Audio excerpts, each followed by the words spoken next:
Bonsoir, voilà, Cathy elle l'a dit, moi je m'appelle Elsa et je suis étudiante dans une fac à Paris et militante au NPA Jeunes. Peut-être pour commencer, je me rappelle qu'il y a quelques mois au moment de l'élection Macron, il y avait un truc qu'on nous répétait beaucoup et qu'on a beaucoup entendu, c'est que Macron c'était le président le plus jeune de l'histoire, qu'il avait que 39 ans et qu'il incarnait comme une forme de renouveau de la politique ou je ne sais quoi. Mais je crois que c'est plutôt le contraire. Quand on voit les premiers mois de son quinquennat, en réalité, c'est le principal ennemi des jeunes.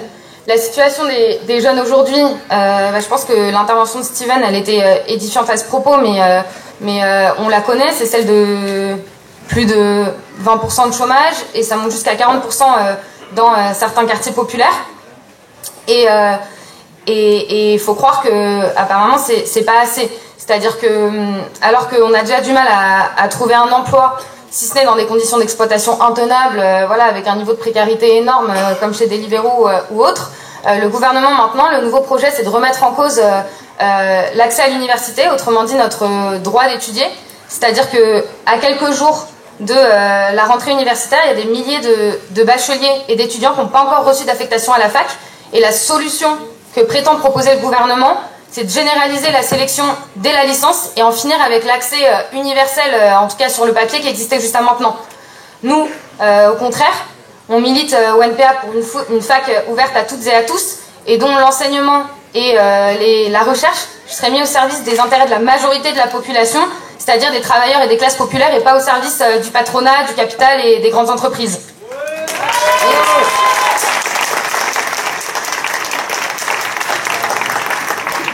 Et comme si ça suffisait pas, je pense que pareil, tout le monde en a entendu parler, mais ils comptent réduire les APL, comme si c'était à nous de nous serrer la ceinture et de ne pas pleurer pour 5 €, pendant que le gouvernement fait des cadeaux aux plus riches et baisse l'impôt sur la fortune. Macron, voilà. Et Macron, comme en plus chacun sait, a connu la précarité quand il était jeune en vivant avec 1 000 € par mois, pense que c'est tout à fait naturel qu'on travaille plus de 40 heures par semaine. Et il y a toute une petite musique et un discours des classes dominantes qui consiste à nous faire passer pour une bande de fainéants qui en fait se plaindraient de perdre une pinte par mois en gros. Mais le problème, c'est que la réalité de la jeunesse et de la jeunesse étudiante, c'est pas ça aujourd'hui. Il y a 25% des étudiants qui vivent sous le seuil de pauvreté et parfois dans une situation de misère telle que ça mène à des tragédies. Et notamment, je me rappelle, il y a 1 an et demi, il y a un étudiant mahorais qui avait été retrouvé mort de faim dans sa chambre à Lille parce que ça faisait des semaines qu'il n'arrivait plus à s'alimenter normalement.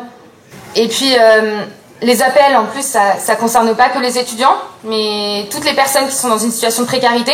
Et c'est pour ça que si on s'en saisit, on peut en faire un pont entre la jeunesse et le reste des exploités.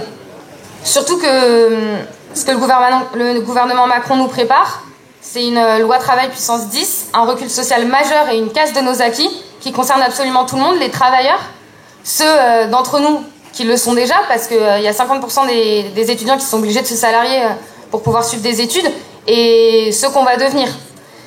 Et personne ne veut de cette loi-là, ils le savent très bien, c'est pour ça d'ailleurs qu'ils ne peuvent même pas se permettre de la faire passer par la voie parlementaire normale alors qu'ils ont une majorité. C'est pour ça aussi qu'ils prévoient de continuer la politique répressive qu'a menée le gouvernement Hollande et qu'ils ont d'ores et déjà dépensé 22 millions d'euros dans l'achat de grenades lacrymo. Et c'est aussi pour ça qu'il a besoin d'aller très vite, et en particulier de tout boucler avant le 20 septembre. Et je pense que ce calendrier, il n'est pas anodin, parce que fin septembre, c'est la rentrée de la plupart des universités, et ce qui leur fait peur, c'est précisément que nous, la jeunesse, on se batte aux côtés des travailleurs pour frapper sur le même clou au même moment. Cette unité-là, ils l'ont aperçue au printemps 2016, quand on a bloqué nos facs et nos lycées à partir du 9 mars, et qu'on a tenu pendant des mois et des mois, malgré les grèves et la matraque, aux côtés du mouvement ouvrier qui est entré en grève. Et cette expérience-là, on a été des milliers à la vivre, et je pense que ça a fait naître toute une génération militante qui est encore debout aujourd'hui. C'est cette même génération...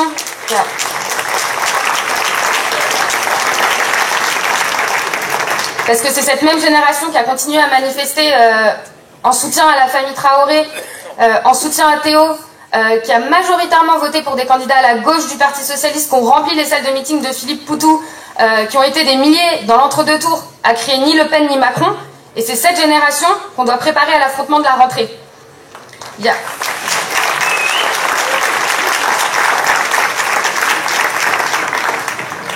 Il y a une date qui existe déjà, c'est le 12 septembre. Et nous, les jeunes du NPA, on ne va pas se résigner parce que les FRAC ne sont pas encore ouvertes. On va faire tout ce qu'on peut sur les lycées, sur les chaînes d'inscription, au cours des pré-rentrées, pour s'assurer qu'on soit le plus nombreux à être au rendez-vous. Et c'est pour ça qu'on appelle l'ensemble des organisations de jeunesse, qu'elles soient politiques, syndicales ou associatives, qui s'opposent à la casse du Code du travail et aussi aux attaques de Macron contre la jeunesse, à se retrouver autour d'une table pour fixer un plan de bataille commun. L'année dernière, on avait, au printemps 2016, on avait aussi organisé une réunion de ce type qui avait été décisive en fait pour mettre tout le monde à l'offensive avant le 9 mars. Et je pense que c'est une logique qu'on doit commencer à adopter. Je sais que voilà, qu'a-t-il souligné, mais on est très nombreux et c'est une très bonne nouvelle. Nous, les jeunes du NPA, on va organiser une assemblée générale. Il me semble que c'est mardi midi et on vous invite tous à y participer nombreux pour qu'on puisse commencer à avancer dans les propositions pour la rentrée. Pour finir, je pense qu'on devrait se rappeler qu'il y a quelques années, en Espagne, il y a toute une génération qui s'est forgée dans un mouvement qu'on a ensuite appelé le mouvement des indignés.